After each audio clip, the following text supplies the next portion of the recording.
Comment avoir une belle peau rapidement? Il y a deux réponses à cette question. La première relève plus de l'arnaque que du conseil en vous vendant des produits cosmétiques hors de prix que vous allez utiliser quelques jours voire quelques semaines puis que vous allez abandonner faute de résultats.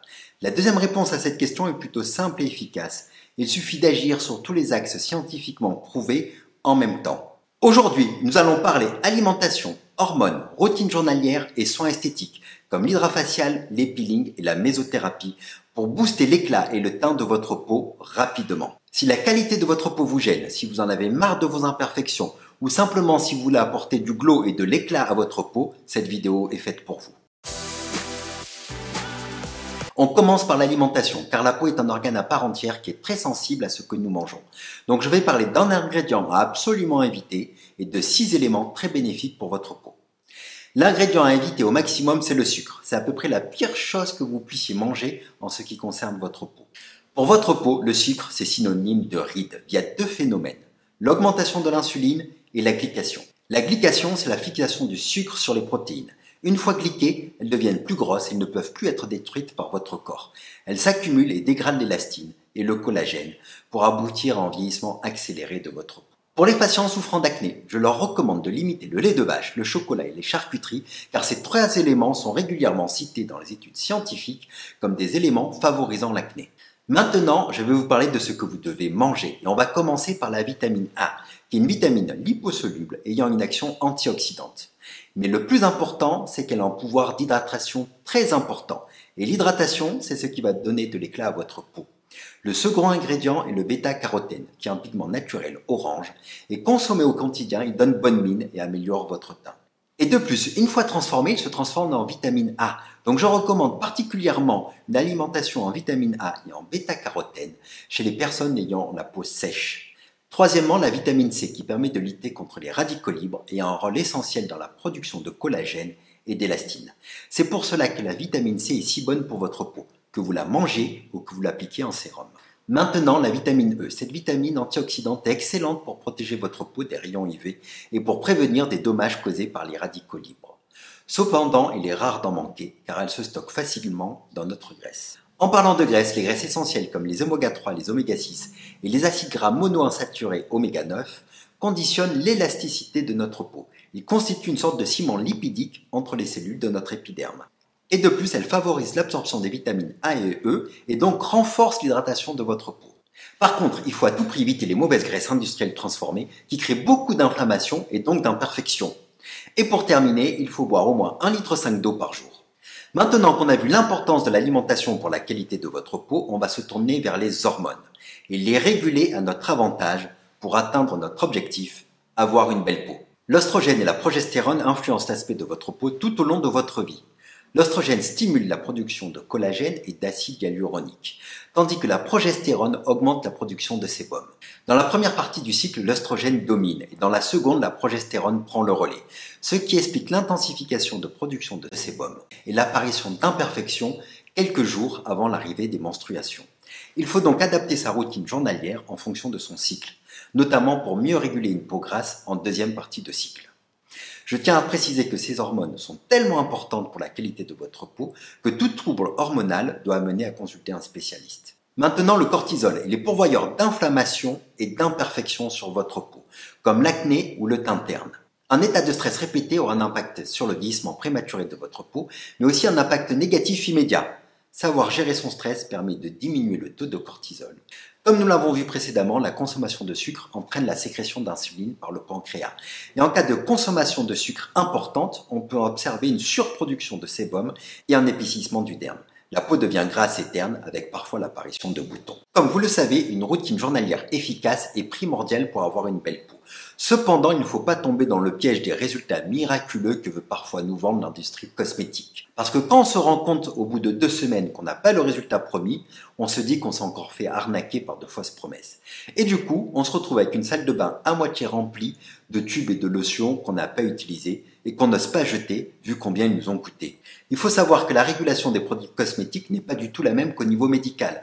Ils peuvent annoncer des promesses extraordinaires sans preuve ni fondement. Aujourd'hui, je vais vous révéler une routine simple mais extrêmement efficace pour améliorer votre peau. Le matin, on commence par nettoyer sa peau et il faut adapter le nettoyant en fonction de sa propre peau. Si vous avez la peau sèche, un lait nettoyant est sans doute la meilleure option. Cela hydrate votre peau sans pour autant la rendre plus sèche.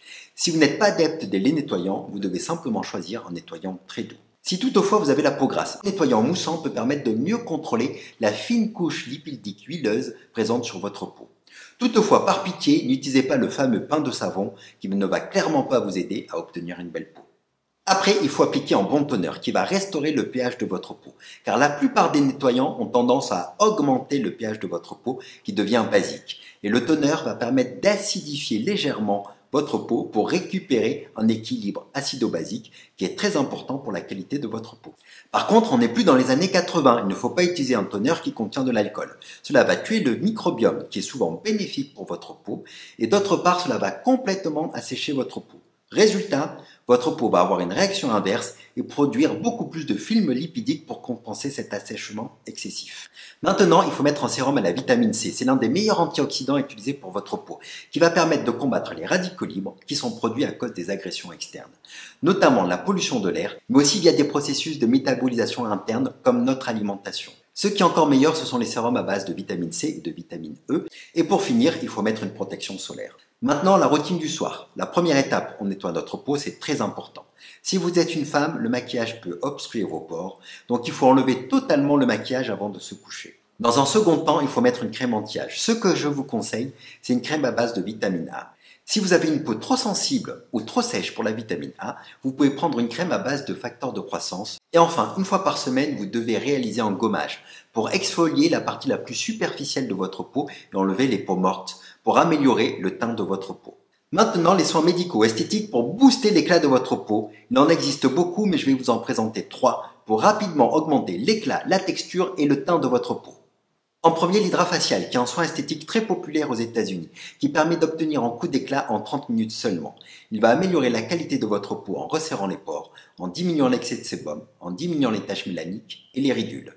La première étape consiste en un nettoyage et un peeling très léger. On commence le soin par effectuer un nettoyage en douceur de la couche cornée de l'épiderme pour retirer les cellules mortes et l'excès de sébum. Une solution à base d'acide glycolique et d'acide salicylique à faible pourcentage libère ensuite les impuretés et les débris logés dans vos pores. La deuxième étape consiste à une extraction du sébum et des impuretés grâce à une aspiration à vide indolore qui va éliminer les impuretés des pores, les points noirs et les comédons.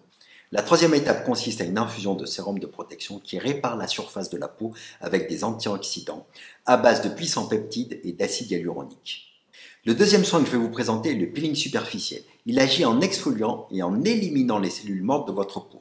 Il a également une action sur le derme car il stimule certains composants de votre peau, comme le collagène et l'élastine.